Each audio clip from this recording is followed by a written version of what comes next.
Now, Isagi Yoichi is an absolute decorated striker at this point, someone that is showing his skills to potentially be the best to ever exist. And that's what Blue Lock is all made for. Blue Lock is to create the greatest, most potent, most absolute decorated, and frankly the best striker in the world to lead Japan's national team to the peak of the mountain to win a World Cup. Now, what would happen if Isagi, the one we know currently in the manga, went back in time? Well, we're about to find out. So let's get right into the what if. Let's get it. One night when Isagi is about to go to sleep, he thinks about the journey that they went on to get to this point. The journey that all started with him losing in his, his nationals or his final tournament game. His tournament game that he lost to Kira. He thinks about this. Wow, this was definitely so long ago, but how could he forget about it? It's what set him to Blue Lock, frankly. He realized that he never wanted to feel the way he felt before. He never wanted to feel the way he did on that football field that day. He would never want to feel like that again. All he could think about is that time. It all kind of fills itself in. It's frankly a good memory in a way. A memory that he remembers, and a memory that led him to this. As he lays his head down on the pillow, he would go to sleep and he would wake up. But when he wakes up, he's somehow in his uniform once again. The uniform that he once forgotten, the uniform for his high school team. He sees the scoreboard and they're down 1-0. He begins bolting down the field, and frankly, even the coach on their team is shocked to see Isagi moving the way he is moving. Isagi thinks that maybe this is all just a dream, but this feels way too real to be one. He doesn't care. He completely locks in, and he realizes that all of what he learned so far, everything he learned, he knows it all. He lines up and he would score a goal, putting them up or putting them tied 1-1. And his coach would jump with joy, excited that Isagi just scored that goal. Isagi would begin running back, but he would be completely serious. There would be no smile on his face. There would be no, honestly, any alteration with his attitude from the end of the manga. He would be completely serious and ready to go. And next up is he's going to have to stop Kira. And his metavision, and frankly everything he's learned so far, easily helps him stop Kira out of nowhere, stealing the ball from Kira. As he bolts down the field once again, he begins to see so many different goals, but they're all for himself. He would nutmeg one person, dribble by another, and he would be right in front of the goalie.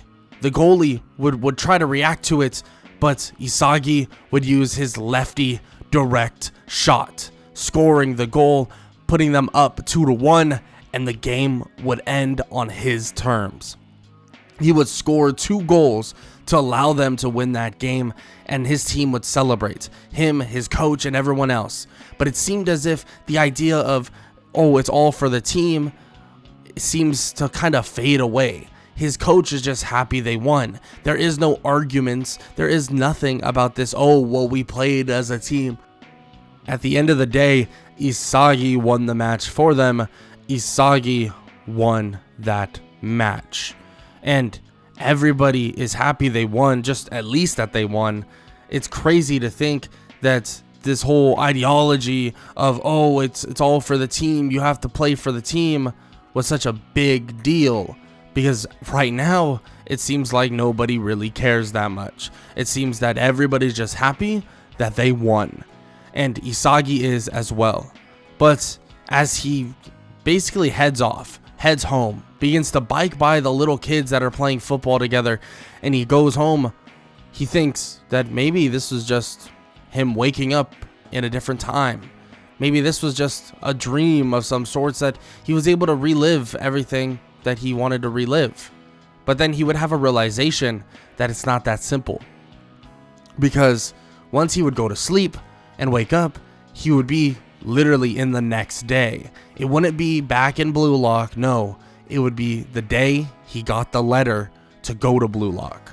He would see the letter and his mom would walk up to him saying that he has one.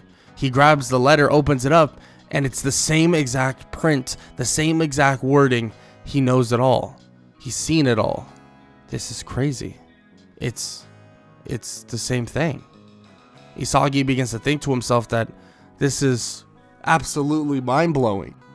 How could he be here still? How could he be in the past? That just doesn't make sense to him. There's no way he could have ended up here. But he did. He somehow ended up here, and he'll take his chances, and it seems as if he'll have to go through this once again.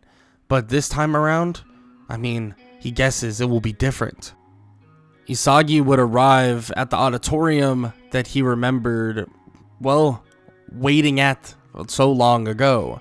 He would look at it and walk in, not waiting for Kira to arrive at all.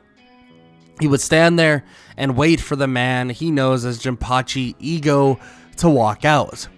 This waiting game would make him anxious, but as he waits, eventually, well, Kira would arrive standing next to him, patting him on the shoulder, telling him it was a good game and so on and so forth. But also, finally, Jinpachi Ego, or they would watch as Jinpachi Ego walks out as well, and they would see him for the very first time. Isagi would look at Jinpachi Ego as he explains many things, but all of the things he explains just runs off in his head as if he's been here before, because he has been here before, eventually leading to the doors opening up. Kira thinking that this is a horrible idea. This is dumb. No way this is real. No way that they can really believe anything he says. But Isagi would turn to him and tell him to be quiet, that he should just not go in at all if he feels all the way he does. Isagi would walk through those doors and he would look at Ego, and Ego would look back. Isagi would have this look on his face as if he knows Ego, and of course he does, but Ego would catch this immediately, looking back at Isagi, thinking to himself that there's no way he knows this kid outside of just the scouting he's done. There's just no way. Who is he? Why is he acting in such an odd way? Ego just shrugs this off as Isagi walks in and gets ready for his first test. He stands there with everybody surrounding, and he just gets all of this warm, fuzzy feeling back once again. It's like the beginning of what started Blue Lock. He sees everybody there, everybody he remembers, and he can't even believe it. This is kind of insane. This is like a crazy, weird nostalgia trip, but at the same time, it's like real life. He's standing here in front of them all as the ball drops from the ceiling, and Ego begins to explain the game of tag, that whoever gets hit last will be eliminated from Blue Lock, and on top of that, they only have 2 minutes and 16 seconds. Isagi would stand there and nod his head. He feels that maybe everything that happened before should happen exactly, well, how it should now. He doesn't know if that should always be the idea of him going about things, but at least he knows Kira should be eliminated. He kind of feels bad about this, just slightly, but at the same time, he knows that if he doesn't eliminate him, then Iragashi would most likely be eliminated, and he can't really bring himself to do such a thing. So, at the end of the day, after passing the ball around, after Bachira finally waking up, and after Isagi having some fun, it would end with him kicking the ball at Kira just like he did before.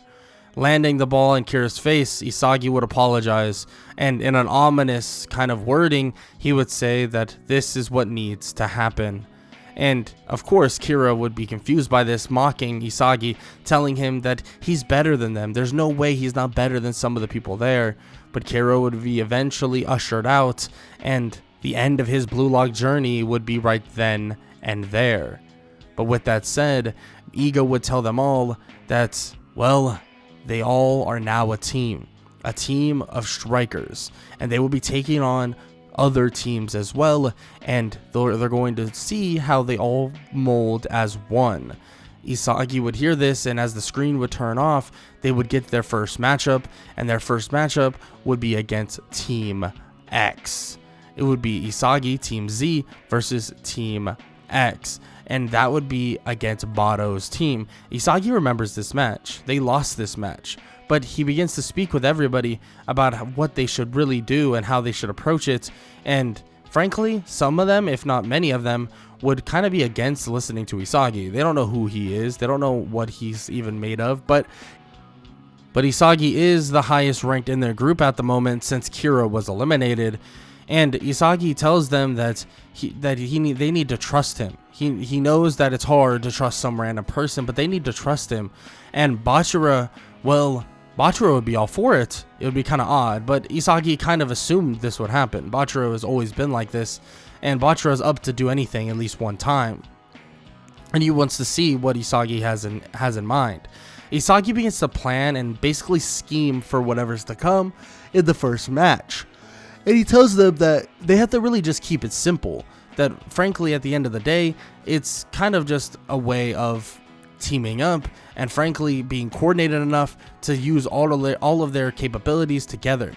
And Isagi, he would immediately kind of speak to them and talk to them about trying to utilize it, and eventually he would get to Chiguri, but that would be on their own. He would speak to Chiguri on his own with only Chiguri there, speaking to him about how he shouldn't just let his dreams die here, and he would continue speaking with him, but honestly there would be no getting across to Chiguri, or at least not this soon, but so he'll have to give up on that for now. But the game plan is set and they're ready to take on Team X. But this isn't really much of a game.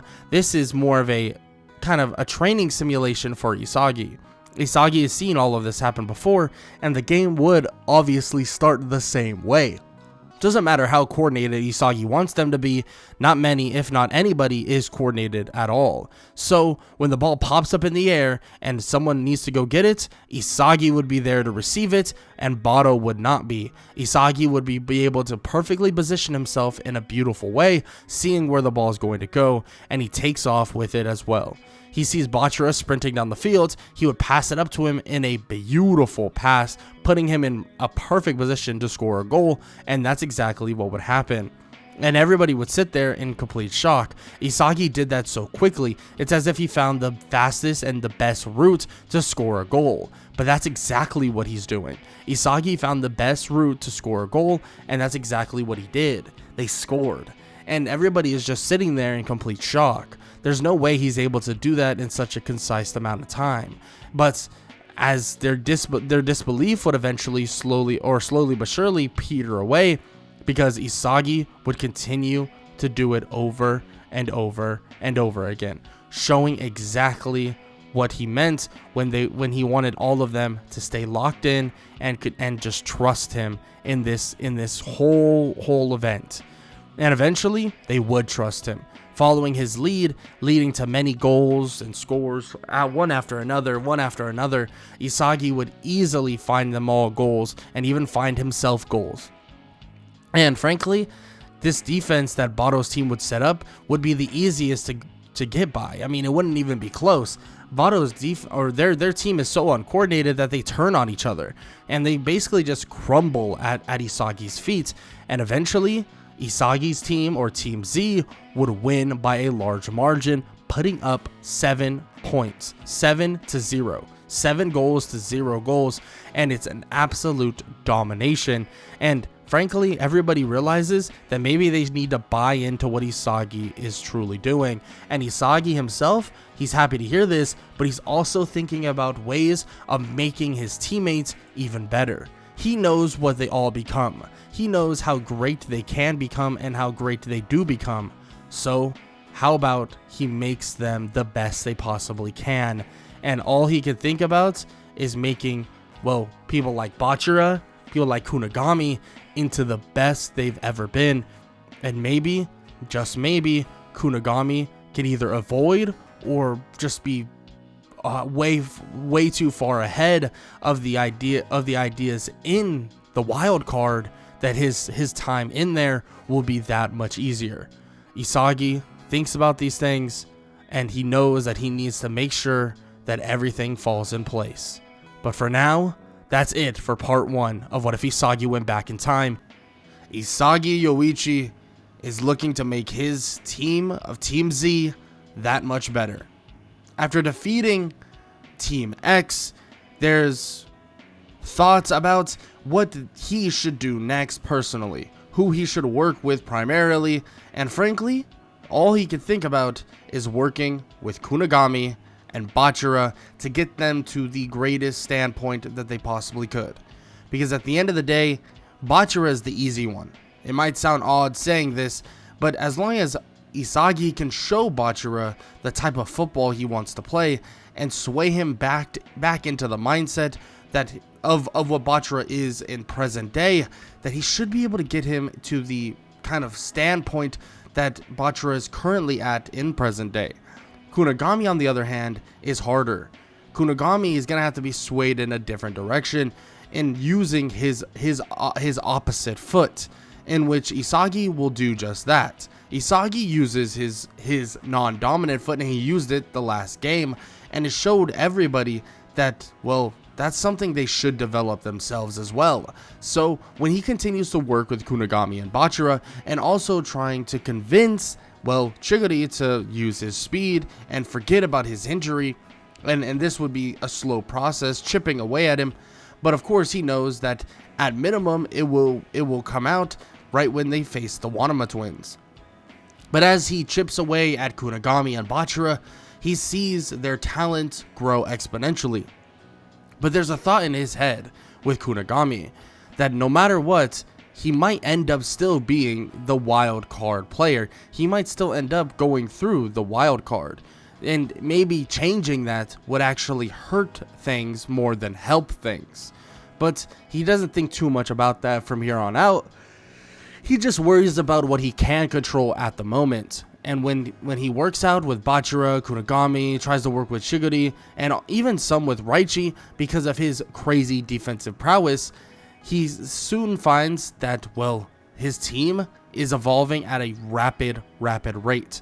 So when they take on Team Y with Nico and Okawa, it's pretty obvious that Isagi is able to shut them down. I mean, this is probably the easiest game for him to shut down because of what Nico and Okawa do.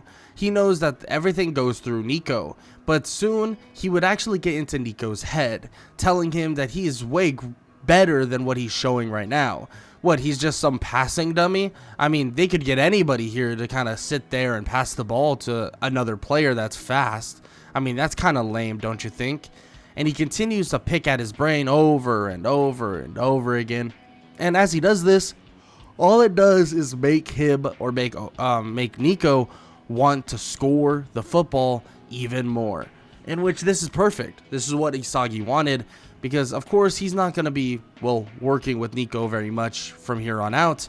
But at the same time, maybe he can get Nico in a mindset better and make him even greater. And that will only help them in the future. Will only help them for the U20 match if he accelerates things. And he's not going to worry about his own skill, because throughout this time it's as if he had his skill in present, and now all he has to do is sharpen those tools even more, and it's going to make him an even greater player. So throughout this match with Nico and Okawa on offense, it's kind of easy to absolutely limit them. But Isagi uses this as a way of more or less trying to solidify Kunigami and Bachira as forefronts of what they're doing. In terms of all of that and everything that's going on, goal after goal would be scored. Even Isagi would show off some goals for himself, and soon he would think about who he needs to work with next and who he needs to kind of give that little push. But eventually, someone would begin sprinting down the sidelines, and that would be Chiguri. Chiguri would finally break through the hold even a game earlier, and Isagi would use this as a way of utilizing Chiguri down the field as well. This would be perfect. Chiguri is now wanting to work harder, so it's obvious that, well, Chiguri is willing to actually not throw away his journey as a football player, which is kind of perfect because that's what Isagi wanted, at least earlier, so that he could be even better in the future. Now this sets up their team amazingly, especially for his main concern. That's not really a concern, but the main goal of it is to just dominate Team V. Yes, they have to go through the Wanama twins first, but after the game against Nico, it's pretty obvious that their team is just absolute dominant. And frankly, it doesn't seem as if anybody's going to be able to kind of keep up with what they're capable of, especially with Isagi at the forefront. Isagi would continue to work though with everyone else, and it would become pretty apparent that certain players were definitely not in their proper positions, and this would lead to him talking to Gagamaru about Gagamaru playing goalie. Yes, it might sound crazy, but goalie would fit him really well, and they don't have to do it quite yet because he doesn't feel that there's much of a threat coming up for their games. But he thinks that Gagamaru's flexibility is going to be insane at goalie. But of course, he already knows that this is the case. Like, literally already knows. So he kind of just plays it off as if, yeah, this is a great idea and that they should do this and blah, blah, and so on and so forth. And Gagamaru would eventually agree to this idea, but they just wouldn't put him at goalie, just not right off the bat. But eventually that would come to fruition. Now that their second game is finally put to a halt and is finally over, and they beat Team Y very convincingly, well, it's finally time for some more training. Isagi continues to work with his team and subtly puts in more and more ideas into their heads about what they should do, how should they get better, and how to hone their skills. Because frankly, Isagi hasn't shown that he's like levels above everyone else, because he hasn't wanted to show everybody just his whole deck of cards, but he has shown kind of that he is that good, that he's really good. And frankly, they have a tendency of listening, and especially with people like Bachira and Kunigami, they'll listen pretty easily, but people like Raichi maybe won't listen, not as well and not as good. But even with that said, it doesn't really matter, because once they face the Wanama twins, it's pretty obvious that Isagi just knows everything that's going to happen on the field, and that being on the field with Isagi just makes things that much easier. Because when they're running around, it feels as if Isagi's just manipulating the field, and also manipulating where they're moving, where everyone else is moving, and also how he's moving, just at will and to what he wants. It's as if he knows how to cut through defenses, knows how to pick apart offenses, and it seems so easy for Isagi, and he continues to do this throughout this time.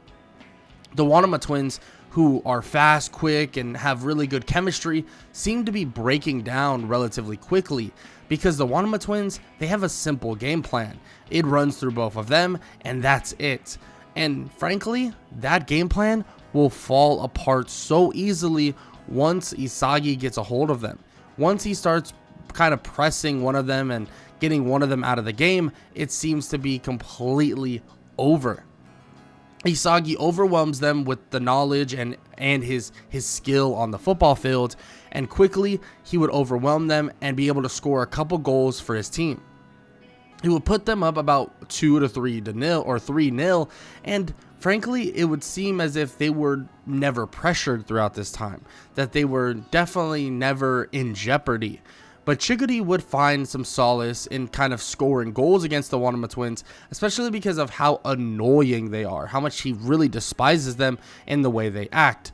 But to be fair, being a prodigy himself, well, Chiguri kind of acted in a very similar way back in the day, just by the aspects of thinking that he's better than everyone else. I mean, Chiguri was a dynamic player and still is, but back then he was on top of the world, and once he got injured, it seems as if the Wanama twins took advantage of that and acted as if he was useless, nothing. So now he's taking it out on them, and frankly, he's expanding his talent and his skill tree even to a larger extent. And his team, or Isagi's team, shows off. Kunigami, Bachira, Gagamaru, Chiguri, everybody shows off and obviously shows what they're capable of, and just evolves to a large extent, and it's all because of Isagi Yoichi. And frankly, Isagi is evolving too. He's getting better and better throughout this time, and the big reason why is because he just continues to hone the skills he's already extremely good at, and just continues to try and evolve more and more. Yes, the talent level is kind of messed up because, I mean, when you're going against talent that's not that good or just not that honed in, it makes things a little bit more difficult in terms of trying to get better, but he doesn't really worry too much about that. He just worries about what's going on right now. So the Wanama twins are dismantled, the Wanama twins are destroyed, and they defeat them pretty handedly. But with that said, that game wasn't the game that Isagi was really worried, or not really worried, but wanting to go after. The game that he wanted to go after surely was against Team V. Team V is the one with Reo, Zentetsu, and Nagi, and that's where the prodigy idea lies. The game against Nagi is something that Isagi wanted to do really quickly because he feels that he could ramp up basically the skill level of Nagi quicker than anybody else, especially in a game on full-on action. So knowing that they will automatically get into the next thing or the next selection, that's all he's thinking about. In the game against Team V, all he's doing is trying to get into Nagi's head to make him even better. Give him suggestions while he guards him, and as he continues to do this, he can see Nagi evolve further and further and further. And Isagi even drops hints toward Reo about this idea that if he can't do things to their maximum, he might as well copy those around him who are absolutely lethal. And Isagi would even show him examples of what he can do, of what if Isagi could do, being that his direct shot and a couple other things as well, in which Reo wouldn't really understand it at the time, but eventually he would understand it once they gather into the next selection. But after the game goes on for a while, it would end with Isagi's team only winning by 1 point. But that's more because Isagi was a little bit more worried about evolving the people on the other side of the field than actually helping his own team. And that's fine and all, but that's the reason why it wasn't no blowout or some complete domination in the long run. Now that the game is over though, Isagi looks forward to whatever's to come. He knows that he needs to team up with Nagi and Bachira, but what should he do when he faces off against Rin? Should he decide to take the loss, show himself that he's not as good, so that he could get a hold of Baro and also get a hold of Chiguri once again, maybe evolving them to an even larger extent, and then going and getting back Bachira the right way this time? Or should he try and defeat Rin, showing him humility, at least right off the bat? He's not so sure yet, but first off, he'll have to take on Blue Lock Man. But he passed it before, he'll easily pass it now, but this is a good workout for him in the long run. After defeating Blue Lock Man and getting to the next part of the selection, or the next part of the second selection, it seems as if everything is falling in place. Everything exactly how he wants it to be. Teaming up with Nagi and also teaming up with, well, the one and only Bachira. He's ready to make his choice right here and right now. Does he take on Rin and bury him right off the bat? Or does he wait and evolve even more of Blue Lock's elite? Well, you have to find out in the finale of What If Isagi Went Back in Time. Isagi Yoichi takes on Atoshi Rin and two of the other best players in Blue Lock, Aru and Tokumitsu, with Bachira and Nagi by his side. But this game that they're wanting to play is going to be different, and it's obvious right off the bat, because the connection with Nagi and Isagi seem to be flawless at the very first goal. Isagi would bolt down the field, and it was obvious that Rin was a little bit behind, but Isagi made it seem as if they were a lot closer than what he imagined in the first place. Rin would think that he had a grasp on what Isagi was doing, had a read on what Isagi was capable of, but that was actually not the case. Rin was so far behind, he just didn't know it quite yet. Isagi would step up, shoot for Nagi to get his first goal, and he would score as well. On top of that, well, they still have Bachira.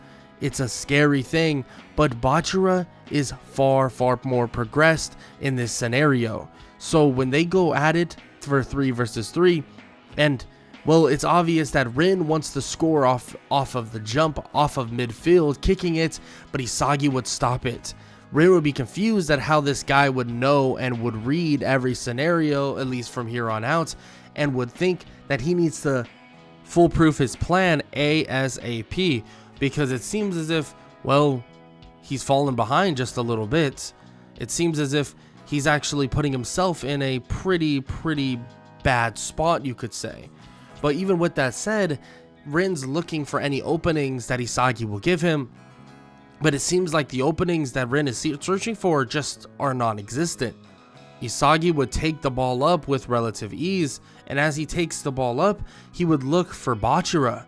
He would pass it to Bachira, and their chemistry would be absolutely flawless. As he passes it up to Bachira, he would get a quick bounce, or a quick tap pass, back to him, and it would be the easiest look at a goal Isagi would have. He would score with his opposite foot, which would surprise Rin and everybody else on the field, excluding his teammates, of course. But it would surprise most of the people there, and frankly, it's absolutely stunning the way Isagi is able to do such things. And as he does it, well, everyone just stands there in complete and utter awe, thinking that there's just no way. How is he able to do something like that? How is he able to do that specifically? That's absolutely insane. And frankly, that's the idea behind it. Isagi seemingly is kind of making up for whatever they lack, and absolutely outwitting and outthinking Rin by a country mile. It seems as if, well, Rin is just falling behind. And frankly, it's hard to complain, especially on the side of Isagi and Isagi's team, because they want to be this far ahead. They want to make sure that they are this far ahead of everyone they're playing against. And it just continues on this way. Isagi's team continues to dominate, and it shows how far ahead Isagi's team really is at this moment. It seems as if there's really no keeping up overall with his team. And Isagi and Isagi, Nagi, and Bachira continue to show Rin that they are levels ahead. And mentally, this would mess up Rin. Frankly, this whole thing would mess up Rin. I mean, why wouldn't it? I mean, Rin is an absolutely and prideful player. So when he finds somebody like Isagi and finds people like them, and well, he's just getting dominated, not winning, not even close, just losing flat out, it would affect him dramatically. But it would affect him in all the right ways, because he would realize that he needs to level up faster than he could possibly even imagine. And that's what he's doing, or going to do right now. He's leveling up, but his little level up and his little sequence of getting better, it just is a little too late. At the end of the day, he ran out of time. He doesn't have enough time to really do much else, and at the end of the day, it seems as if he wasn't able to keep up. But the score would end up being 5-1, and Isagi would tell Rin that it seems as if he has a long way to go, and it seems as if he's kind of useless, at least right now. So he tells Rin that he won't let him drop here and won't let him lose right now. But frankly, he should be glad that Isagi decided to take pity on him. And Isagi, frankly, would enjoy talking all of this smack to Rin. He'd find it ironic, but he knows that eventually they will be on, against each other on the same team at one point, and they'll continue to kind of have words with each other in the near future. But for now, he has to, well, make Rin even better.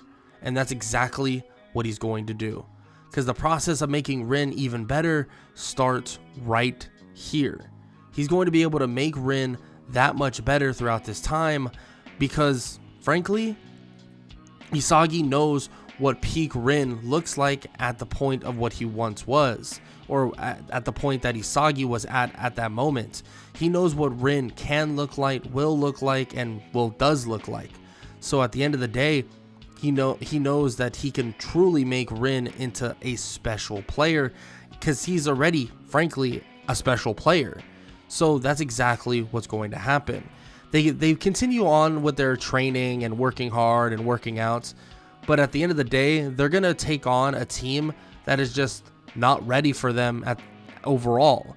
They're going to take on a team most likely made up of people like Ryo, Chiguri, Bado, Kunigami, people like that, but their team is just the farthest thing from ready. There's no team ready for the combination and the chemical reaction of both Rin and Isagi is just bringing the most out of all of the players on their team, and that includes Rin. And when you're making Rin that much better, excelling his progress, so when the game between the four of them versus the four of Ryo, Bado, Kunigami, and Chiguri take place, it is an absolute domination by Isagi. But it's not Isagi that really dominates it, it's Rin. Isagi wants to play this slow, try to evolve the other people on the field, but he actually can't get that across to Rin. And frankly, there is no telling him, hey, I'm from the future, by the way, and I'd love to evolve the friends that are on the other team.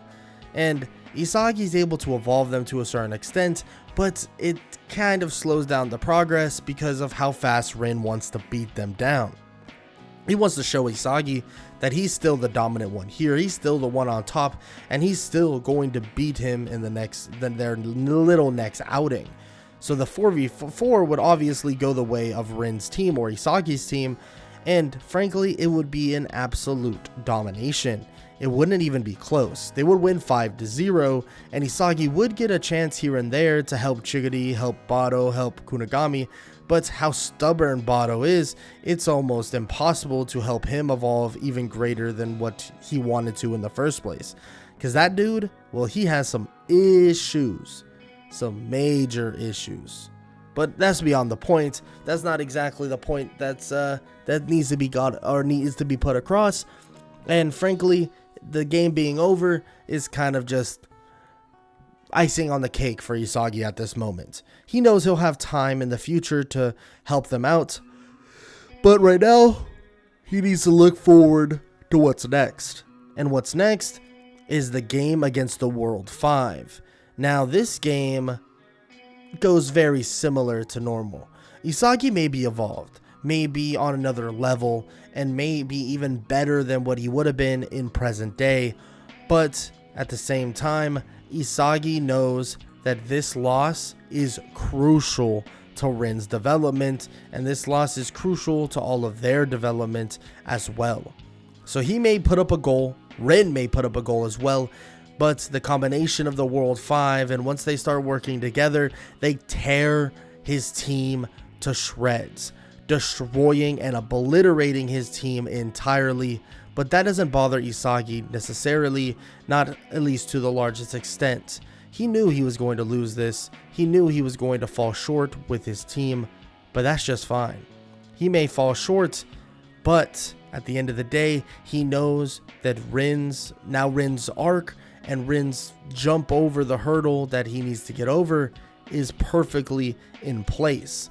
Because Rin was cocky, Rin was confident, Rin truly believed that he was going to, and his team was going to, dominate the World 5, send them packing home, send them away, well, and make this little sightseeing trip traumatic. But that wasn't the case. The trauma was on the side of Rin's team. The trauma ended up being on the side with Isagi and Rin on the losing end of it. But that's fine. There's nothing wrong with taking an early loss, and even they know that to the largest extent. Isagi and his team lose to the World 5, But once they get ready, once they start working out and prepare for whatever's to come next, the screen would then turn on. Jinpachi Ego would show his face and say that all of them need to lead Blue Lock to the destination of the Holy Grail. They need to become a team, become greater than even Japan's U20 team, because a match with the U20 team is upon them and they need to get ready and be prepared.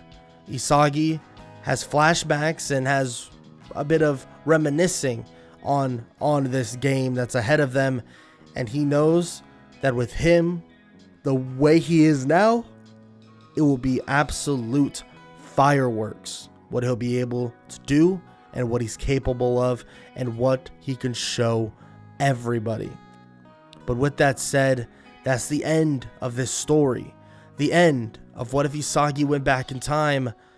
And if you enjoyed, show some love. Leave a like, leave a sub, and leave a comment down below, all that good stuff. And I hope all y'all have an amazing day. Later.